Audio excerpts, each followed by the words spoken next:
तो गाइस, हमने इसके पहले वाले वीडियो में जाना था कि एयरप्लेन्स फ्लाई कैसे करते हैं। अब क्या आपने कभी सोचा है कि ये मोस्टली व्हाइट पेंटेड क्यों होते हैं? और भी कलर्स के प्लेन्स हमें देखने मिलते हैं, but most of the commercial airliners including jets सफेद रंग के ही क्यों होते हैं? तो इसके पीछे एक्चुअली एक नहीं बल्कि बहुत सारे रीजंस हैं जिसे हम इस वीडियो में डिस्कस करेंगे। तो कुछ रीजंस को हम कह सकते हैं साइंटिफिक, जो एक प्लेन को किसी टाइप का एडवांटेज देता है, और कुछ रीजंस है जो नॉट सो साइंटिफिक है बट वो मोस्टली एयरलाइन कंपनीज को किसी टाइप का एडवांटेज देते हैं। तो चलिए शुरू करते हैं। तो जो फर्स्ट रीजन है वो एक साइंटिफिक रीजन है जिसे हम कहते हैं थर्मल एडवांटेज। अब आप लोगों ने ये जरूर सुना होगा कि गर्मी के मौसम में बाहर जाते वक्त सफेद कपड़ा पहनना चाहिए। इसके पीछे रीजन ये है कि व्हाइट कलर हाईली रिफ्लेक्टिव होता है और उस पे गिरने वाले 99% लाइट रेज को रिफ्लेक्ट कर देता है। इससे ये होता है कि सन रेज, जिसमें इंफ्रारेड रेज होते हैं जो हीट बिल्डअप करते हैं, वो बाहर रिफ्लेक्ट हो जाते हैं और प्लेन गर्मी से तपता नहीं है। ये बहुत ही इंपॉर्टेंट होता है क्योंकि अगर प्लेन का फ्यूजलाज, जो उसका बॉडी होता है, हीटअप हो जाएगा ड्यूरिंग फ्लाइट या जब वो रनवे में पार्क्ड है, तो वो पैसेंजर्स को डिस्कंफर्ट दे सकता है। व्हाइट पेंट की वजह से प्लेन के फ्यूजलाज में अगर कुछ क्रैक्स या डेंट्स आ जाए ड्यूरिंग फ्लाइट तो वो इजीली नोटिस किया जा सकता है। बेसिकली इससे प्लेन के बॉडी का एक्सटर्नल इंस्पेक्शन बहुत इजी हो जाता है, जो पैसेंजर्स की सेफ्टी को बनाए रखता है। अब जो तीसरा साइंटिफिक रीजन है वो ये है कि क्योंकि व्हाइट कलर्स हाईली रिफ्लेक्टिव होते हैं तो प्लेन्स को स्पॉट करना बहुत आसान हो जाता है। अगर कोई मिसहैप या एक्सीडेंट हो जाए तो प्लेन को एक्सीडेंट स्पॉट में इजीली नोटिस किया जा सकता है, स्पेशली ड्यूरिंग नाइट। और अगर प्लेन किसी समुद्र में गिर गई है आफ्टर एक्सीडेंट तो उसे इजीली देखा जा सकता है। तो ये थे कुछ साइंटिफिक रीजंस। अब हम डिस्कस करते हैं कुछ दूसरे रीजंस के बारे में।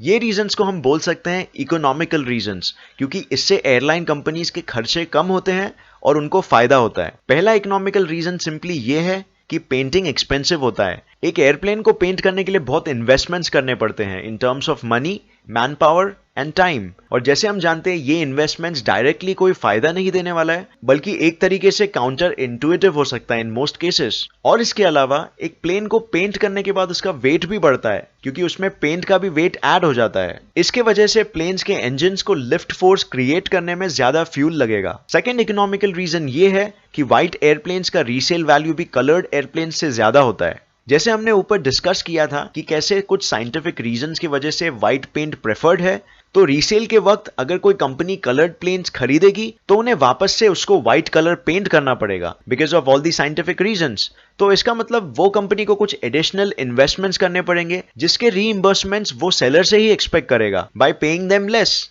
इसीलिए कलर्ड एयरप्लेन्स का रीसेल वैल्यू कम होता है। तीसरा इकोनॉमिकल रीजन ये भी है कि प्लेन्स बहुत हाई ऑल्टीट्यूड्स में और अलग अलग एटमॉस्फेरिक कंडीशंस में फ्लाई होते हैं, जिसकी वजह से इनका कलर फेड हो सकता है और इस वजह से रेगुलर टचअप्स की जरूरत पड़ती है। बट रेगुलर टचअप्स मतलब हाई मेंटेनेंस कॉस्ट, और कोई भी प्लेन कंपनी यही चाहेगी कि उनका मेंटेनेंस कॉस्ट सबसे लोएस्ट हो ताकि प्रॉफिट्स मैक्सिमाइज कर सके। और इन सब के अलावा व्हाइट कलर में इन पर्टिकुलर कोई बुराई या डिसएडवांटेज नहीं है, जितने भी है सब एडवांटेजेस ही है। इसीलिए ये हमेशा प्रेफर्ड कलर होता है हवाई जहाजों में। तो इस वीडियो में हमने ये जाना कि एयरप्लेन्स का कलर व्हाइट इसीलिए होता है क्योंकि साइंटिफिकली ये हाई रिफ्लेक्टिव होता है। इसके वजह से प्लेन में डैमेजेस और डेंट्स आसानी से स्पॉट किए जा सकते हैं। अगर कोई एक्सीडेंट्स हो जाए तो रात में सफेद रंग आसानी से दिखता है। और इकोनॉमिकली कोई दूसरा कलर पेंट करना एक्सपेंसिव होता है, वो प्लेन का रीसेल वैल्यू कम कर देता है। और फाइनली जल्दी फेड हो जाता है और प्लेन का मेंटेनेंस कॉस्ट बढ़ा देता है। तो नेक्स्ट टाइम अगर आपको कोई पूछे कि हवाई जहाजों का कलर सफेद ही क्यों होता है, तो आपको पता होगा कि इसके पीछे सिर्फ साइंटिफिक रीजन नहीं बल्कि इकोनॉमिकल रीजंस भी है। तो ये वीडियो देखने का बहुत शुक्रिया। उम्मीद है ये आपको पसंद आया और कुछ नया जरूर सीखने मिला। अगर ये वीडियो आपको पसंद आया तो इसे लाइक और शेयर करना मत भूलिए ताकि ये ज्यादा से ज्यादा लोग देख सके। और अगर आपको ऐसे ही साइंस और इन्फॉर्मेशन रिलेटेड वीडियोस पसंद है तो इस चैनल को सब्सक्राइब करके नोटिफिकेशन बेल ऑन कर दीजिए ताकि आप हर लेटेस्ट वीडियो सबसे पहले देख सकें। तो हम नेक्स्ट वीडियो में मिलते हैं ऐसे ही किसी इंफॉर्मेटिव वीडियो के साथ। तब तक के लिए देखते रहिए और सीखते रहिए। जय हिंद।